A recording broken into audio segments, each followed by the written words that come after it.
নমস্কার, চেন্নাই ক্যানভাসে আরও একটি নতুন ভিডিওতে আপনাদের স্বাগত। আজকে বানাবো খাস্তা কচুরি। তার জন্য 1 কাপ ময়দা, হাফ চামচ জোয়ান ও লবণ দিয়ে ভালো করে মেখে নেব। একটু শক্ত করে মাখবো। এবার কিছুক্ষণ ঢাকা দিয়ে রেখে দেবো। একটা ভাজা মশলা তৈরি করব। তার জন্য 1 চামচ ধনে, 1 চামচ জিরে, 8-10টা গোলমরিচ ও হাফ চামচ মৌরি দিয়ে একটা ভাজা মশলা তৈরি করে নেব। এবার এটাকে গুঁড়ো করব। এটা হালকা দরদরে গুঁড়ো করব। গুঁড়ো করা হয়ে গেছে। এবার এর সাথে 5 থেকে 6 চামচ আলু ভুজিয়া ও 3 চামচ চানাচুর, এর সাথে হাফ চামচ চিলি ফ্লেক্স দিয়ে গুঁড়ো করে নেব। গুঁড়ো করা হয়েছে। এর সাথে লেবুর রস দিলাম। এর সাথে আমচুর পাউডার দিলেও ভালো হয়, কিন্তু আমি লেবুর রস দিয়েছি।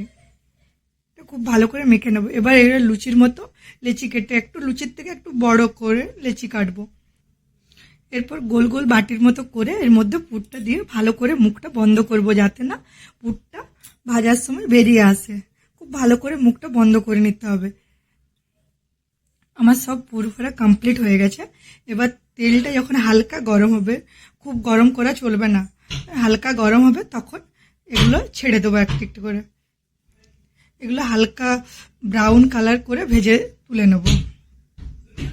এটা স্টোর করেও অনেকদিন রাখা যাবে যদি এটা ঠান্ডা করে রাখা হয়। এবার প্লেটিং করলাম। খেতে খুব টেস্টফুল হয়। আমার ভিডিও ভালো লাগলে লাইক, শেয়ার, সাবস্ক্রাইব করবেন।